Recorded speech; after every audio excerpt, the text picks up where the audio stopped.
100 trillion years from now, the last star in the universe will flicker and die. Not in a supernova, not in a dramatic explosion. It will fade slowly, dimming over billions of years until finally, after burning for longer than our universe has currently existed, it goes dark. The star will be a red dwarf, the smallest, dimmest, longest-lived type of star. And when it dies, the universe enters permanent darkness. No more fusion, no more starlight, no more warmth anywhere. Just dead stellar remnants drifting through an expanding void that grows colder and emptier with each passing eon.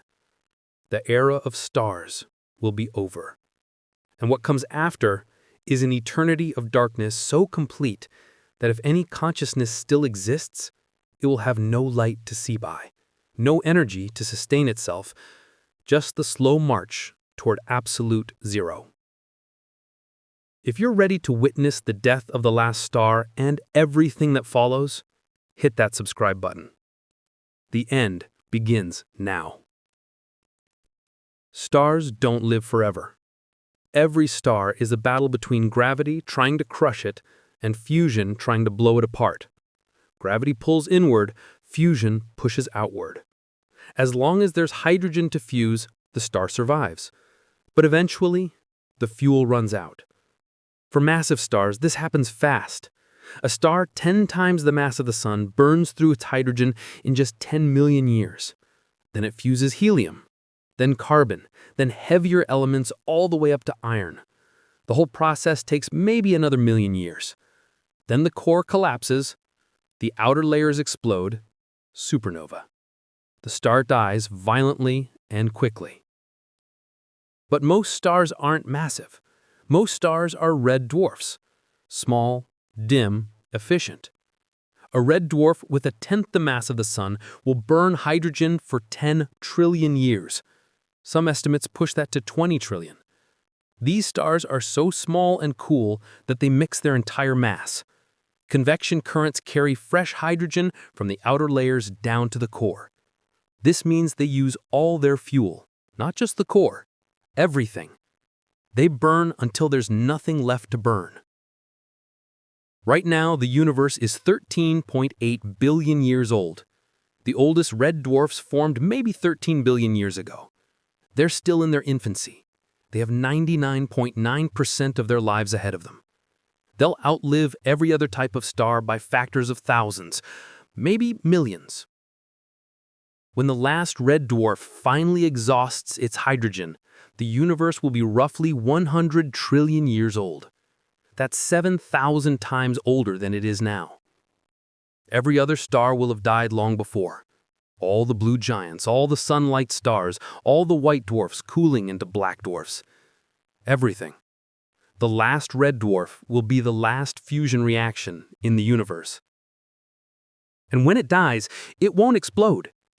It will simply stop. Fusion will cease. The core will contract under gravity.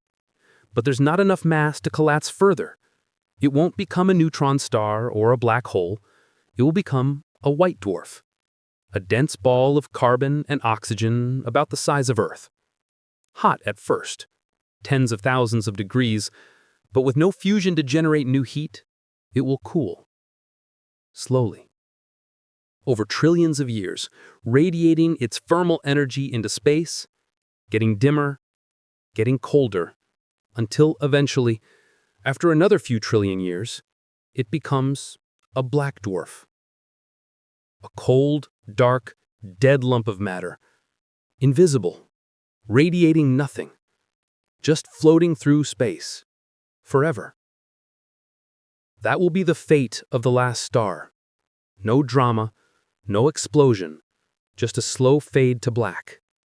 And when it happens, the universe enters a new era, the degenerate era. The age when normal matter still exists, but nothing shines. No stars, no light, just remnants, white dwarfs, neutron stars, black holes, brown dwarfs that never ignited, planets drifting alone in the dark. All of it invisible, all of it cold, The universe becomes a graveyard. But here's what most people don't realize. The death of the last star is just the beginning of the end. The universe still has trillions upon trillions of years left, and what happens in that time makes the death of stars look quick. Once the last star dies, the universe is dark, but it's not empty. There's still matter. White dwarfs, neutron stars, black holes, planets, asteroids, dust, all of it still exists. It's just not producing light. The temperature of space is no longer zero. It's the temperature of the cosmic microwave background radiation. Right now, that's 2.7 Kelvin, just above absolute zero. But the universe is expanding, and as it expands, the radiation gets stretched, redshifted, cooled. By the time the last star dies, the CMB will be a fraction of a degree above absolute zero, and it keeps cooling. In this cold, dark universe, things still happen, just very slowly. Gravity still works, objects still interact, dead stars still orbit each other in binary systems. Planets still orbit dead stars. But orbits decay. This happens through gravitational wave radiation. When two objects orbit each other, they create ripples in spacetime, gravitational waves. These waves carry energy away from the system. Not much, but over trillions of years, it adds up. The orbits shrink. The objects spiral inward. Eventually, they collide. Two white dwarfs orbiting each other will merge in about 10 to the power of 20 years. That's 100 quintillion years. The merger won't create light, no fusion, just a brief release of gravitational energy. Then they cool back down, combined into a single, larger white dwarf. This process repeats throughout the universe. Binaries merge. Galactic cores collect dead stars. Black holes at the centers of galaxies grow. Slowly, one merger at a time. But there's another process at work. Proton decay.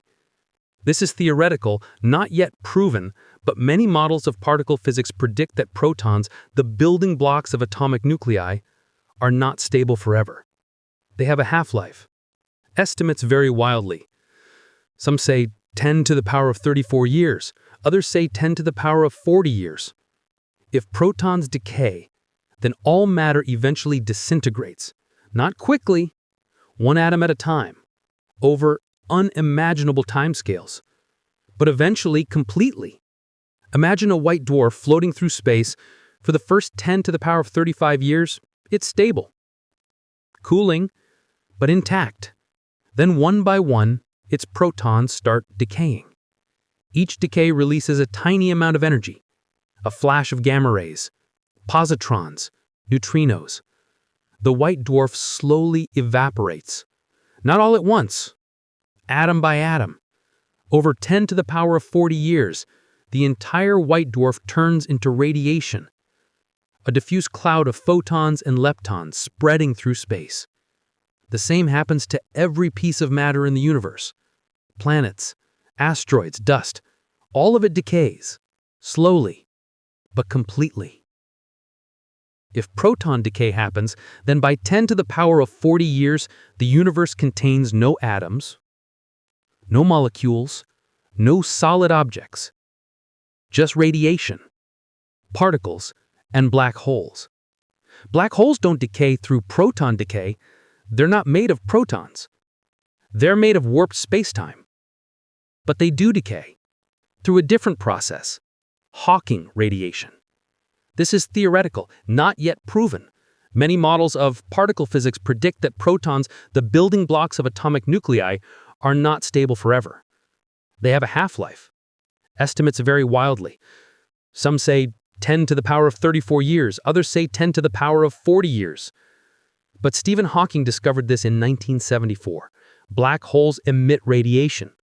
Not from inside the event horizon. That's impossible.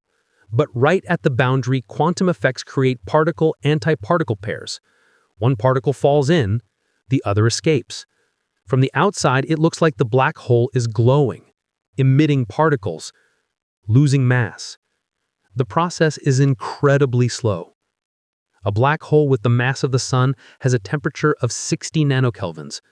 It emits less than a trillionth of a watt. It would take 10 to the power of 67 years to evaporate completely. A supermassive black hole, like the one at the center of the Milky Way, takes 10 to the power of 100 years, maybe longer.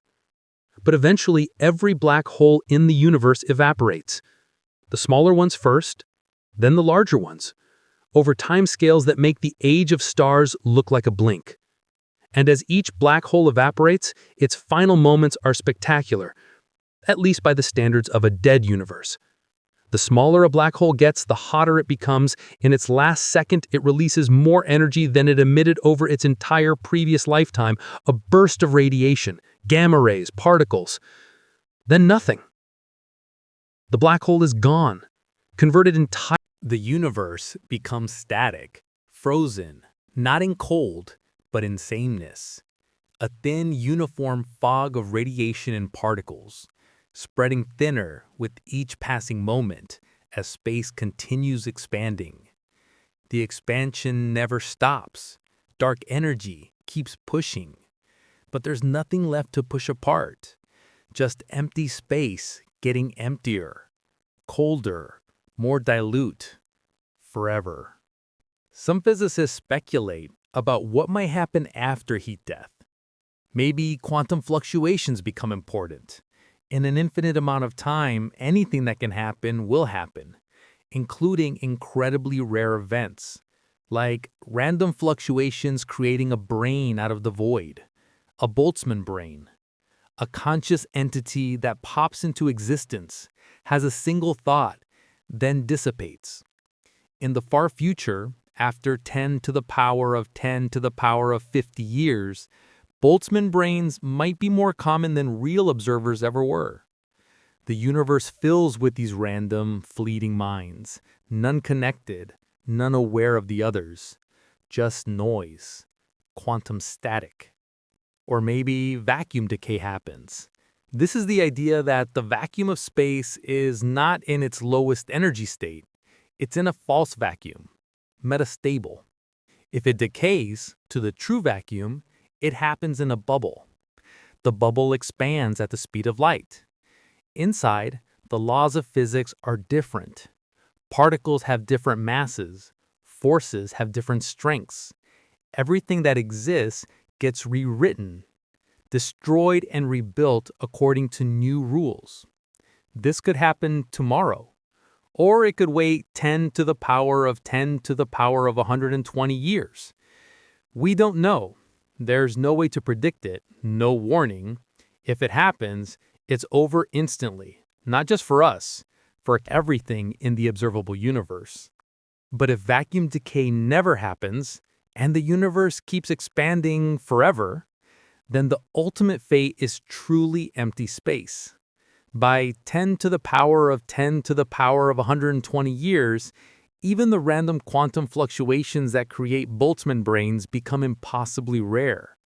The universe reaches a state so sparse, so cold, so devoid of structure, that nothing happens. Ever. Time loses meaning. There's no change to measure, no process to observe. Just space, expanding, forever, with nothing in it. This is the end that cosmologists call the Big Freeze, or the heat death, or the Big Empty. Different names for the same outcome. The universe doesn't end in fire, it ends in darkness, silence, and an eternity of nothing. So what does this mean for us, for life, for consciousness, for everything we care about? It means we're living in a brief, bright moment in cosmic history. The universe is 13.8 billion years old. The era of stars will last about 100 trillion years. After that, trillions upon trillions of years of darkness. We're in the first 0.0001% of the universe's timeline, the golden age, when energy is abundant, when stars shine, when planets exist, when life is possible. This won't last. In 5 billion years, our sun will expand into a red giant. It will engulf Mercury, Venus, probably Earth. The oceans will boil. The atmosphere will be stripped away. Life on Earth will end. But other stars will still be shining. Other planets will still be habitable. In 1 trillion years, star formation will stop. The last massive stars will die. But red dwarfs will keep burning for another 99 trillion years. Plenty of time for new civilizations to rise, new forms of life to evolve, new intelligence to emerge. But eventually, it all ends. The last star in the universe will die, like this, slowly, quietly. After burning for 100 trillion years, it will dim over billions of years, until finally it goes dark. No explosion, no drama. Just the end of fusion, the end of starlight, the end of warmth. And the universe enters permanent darkness, cold, empty, silent, for an eternity that makes the age of stars look like nothing. This is the ultimate fate of everything. Not dramatic, just inevitable. If this video made you appreciate the moment we're living in, hit that like button and subscribe to Space and Scale. Next time, we're exploring whether time actually exists, and the answer will break your brain. See you there.